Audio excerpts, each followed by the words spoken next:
Tercer fragmento de la clase número 8. Hablamos ya de los monopolios, de los oligopolios y de la competencia monopolística. Me gustaría ahora hacer un apartado, un fragmento especificando el origen de la regulación sobre el derecho de la competencia y antimonopolio. Esto comenzó a ocurrir en países como Estados Unidos a fines del siglo XIX con las llamadas leyes antitrust, leyes antimonopolio. Lo que ocurría era que en el transporte de mercaderías por trenes y la provisión de servicios públicos en diferentes estados de los Estados Unidos, algunas empresas se aprovechaban de la situación de ser las únicas oferentes de esos servicios de trenes, por ejemplo, servicios públicos, para cobrar precios excesivos muy por encima del costo de producción. En ese contexto se aprobó la ley Sherman. Sherman era un senador norteamericano en el año 1890, justamente para regular ese tipo de conductas anticompetitivas. A partir de ahí, en las primeras décadas del siglo XX, lo que ocurrió fue que se fue extendiendo esta normativa antimonopolio a otros sectores como los bancos en 1913, energía eléctrica en 1920 y comunicaciones, transporte, etc. En Europa el proceso demoró un poco más, llegó un poco más tarde, probablemente porque no existían empresas tan grandes y con tanta capacidad para manejar de manera monopólica los mercados. Posiblemente Europa tuviera una economía un poco más integrada por pequeñas empresas y más cantidad. Estados Unidos, como un país que estaba creciendo, estaba construyendo su capitalismo, tenía todavía volúmenes de empresas menores y de gran tamaño. Ahora fíjense que acá estamos 1890, 1900, en la etapa en la cual comienza el capitalismo reglamentario que planteaba la Yuyi. Ya tenemos un Estado ahí más presente, un Estado que interviene en la regulación económica poniéndole límites, en este caso un efecto natural de la competencia económica que tiende precisamente a evitarla, a que no haya competencia, a que se repartan mercados los comerciantes y así cada uno pueda vender más caros sus productos. Por supuesto que los liberales, como dijimos, también van a ver negativamente toda esta intervención, pero en este caso el propio Estados Unidos y luego países europeos avanzados aceptaron la regulación antimonopólica como un mal necesario, si quieren, justamente para hacer funcionar el mercado, para que lo que no era tan natural, evidentemente, como planteaban Smith y Ricardo, suceda. Eso significa que los abogados, en definitiva, no éramos tan inútiles. Si ahora el gobierno nos pide que ayudemos para crear mercado, para que el mercado sea posible y no quede en manos de los grandes productores. En Argentina tuvimos también varias leyes que regulan la competencia, que regulan la competencia, y vamos a hacer una breve referencia de cada una de ellas, sobre todo de las más recientes, en particular de la 22.262 del año 1980.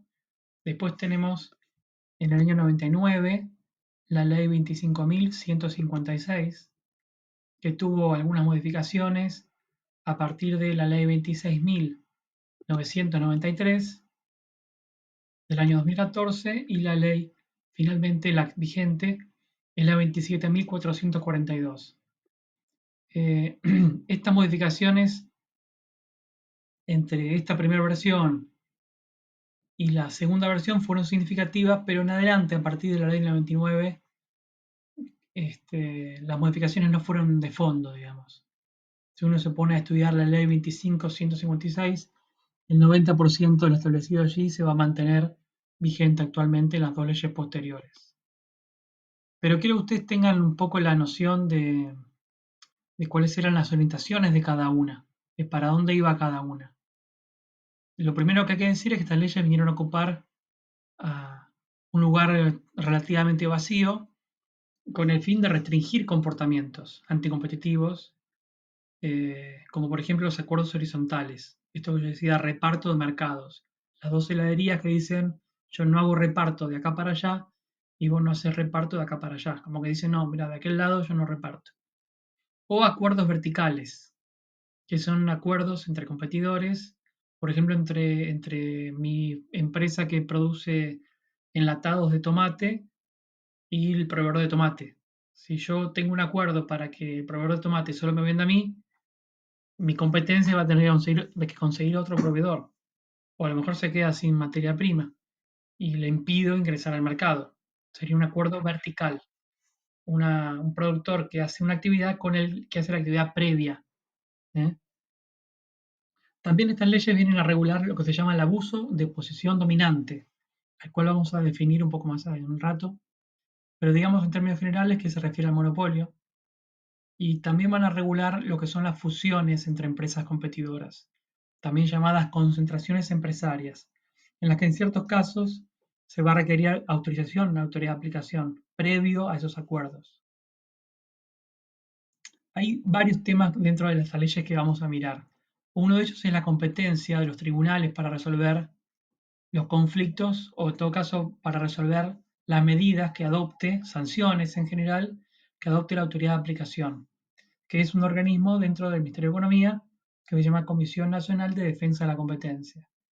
La ley 22.262, la primera ley que consideramos, estableció que esas apelaciones de las sanciones se iban a dirimir en el fuero penal. Nada más que un fuero penal, que es un fuero que en principio da un poco de miedo porque es el encargado de meter presa a la gente.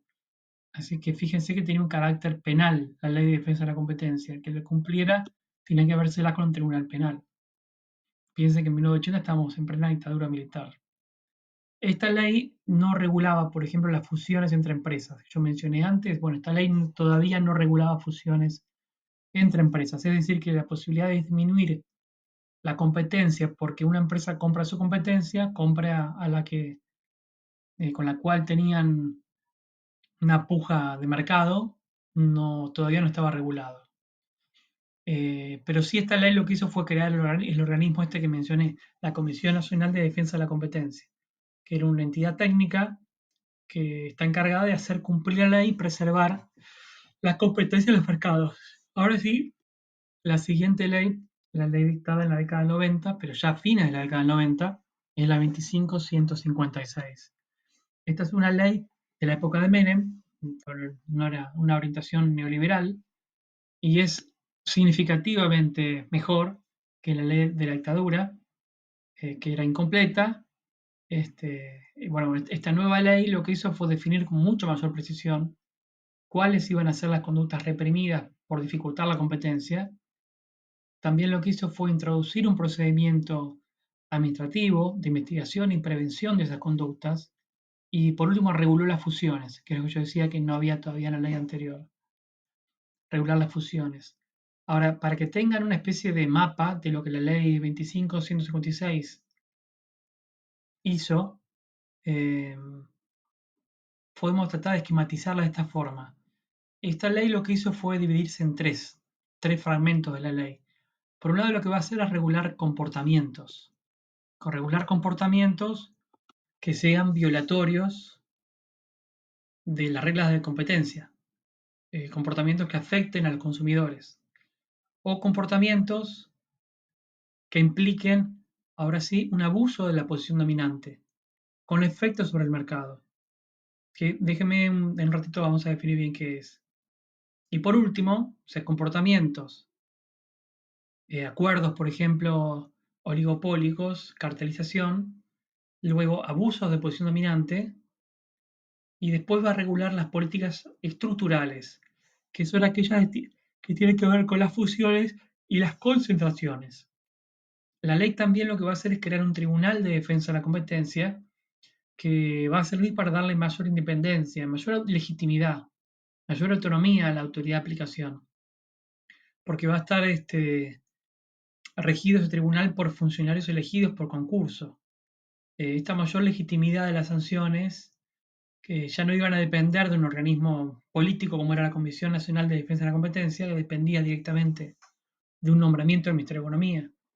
Esta era una gran crítica que tenía la ley anterior, porque se decía que un funcionario de gobierno, un funcionario político, terminaba imponiendo sanciones que tenían eh, un carácter de multas significativas que podían afectar la quiebra de una empresa, por más que después podían apelarla al fuero penal.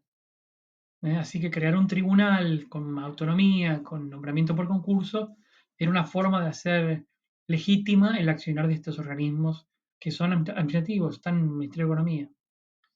Y un punto más, el fuero encargado de resolver las apelaciones a las sanciones que dictaran este tribunal iba a ser la justicia civil y comercial en Capital Federal, y las cámaras federales eran en el interior del país. Con lo que ven, con lo que pueden ver que se le quita el fuero penal a este fuero tan restrictivo, tan privativo de la libertad, esa competencia, y se le traslada a un fuero que es mucho más amigable para el empresario, porque ahí solamente va a tener que resolver, si se le encuentran culpable de alguna conducta, hacer reparaciones pecuniarias, daños y perjuicios, digamos. ¿Eh? Hablemos un poco más de esta ley en particular. Quiero ver cuánto voy de tiempo. Déjeme decir que las reformas que estableció esta ley, que es la que mayormente nos rige,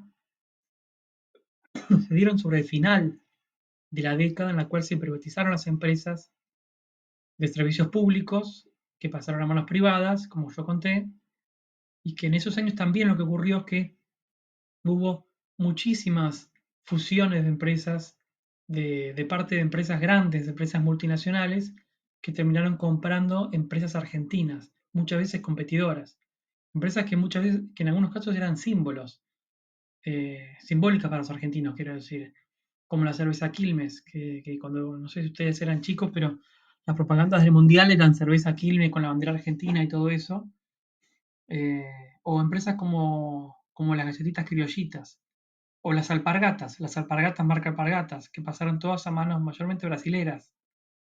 Así que la cerveza Quilmes, símbolo argentino, pasó a manos de Brahma, de Amber, perdón. Fueron en total cerca de 1000 empresas argentinas que cambiaron de dueño y determinaron una concentración de mercado, que quedó en manos sobre todo de las grandes empresas mundiales y regionales. Ahora, mientras todo eso se daba y se concentraban los mercados, nos regía la ley de la dictadura, que no tenía ningún tipo de requisito eh, para restringir, para limitar, para evitar que esas concentraciones tuvieran lugar. Y eso recién llegó en 1999, cuando ya ese proceso se había terminado, había madurado, y por supuesto la ley no iba a poder regular de forma retroactiva, iba a funcionar solamente para adelante, con lo cual podemos decir que la ley llegó tarde. La reforma del 99, de la 25-156, llegó muy tarde.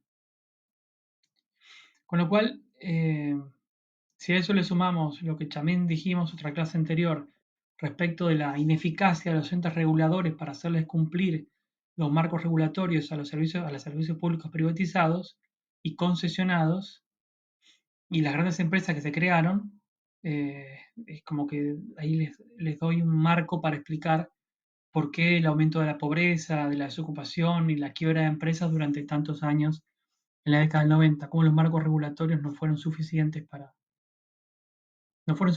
en algún punto fueron hasta contraproducentes. Les quiero contar un ejemplo para terminar con esto y terminamos el fragmento. En mi ciudad de Entre Ríos, en Concepción del Uruguay, había una empresa muy grande que tenía, no sé, 200 empleados, se llamaba Cipsaya, que producía bebidas alcohólicas tipo Terma, tipo Amargo, Cambá, se llamaba la bebida, Marcela y otras. Eran todas competidoras de Cinzano, todos los aperitivos. Bueno, lo que ocurrió es que la compró Gancia. Y para el pueblo para la ciudad fue interesante que la comprara Gancia, porque pensamos que iba a invertir, iba a ampliar la producción, iba a hacer que estos amargos Terma de la zona crecieran. Pero no ocurrió eso. Lo que hizo Gancia fue cerrarla. Despidió a todo el personal, y lo que hizo fue hacer una gran campaña para que los productos que ya tenía la empresa reemplazaran en el mercado los que tenían las fábricas cerradas. Con lo cual ahí viene un proceso de concentración económica y los efectos que tuvo en una ciudad que perdió 200 empleos, y la producción no se reemplazó por otra, sino que lo que hubo fue concentración. Hacemos un alto y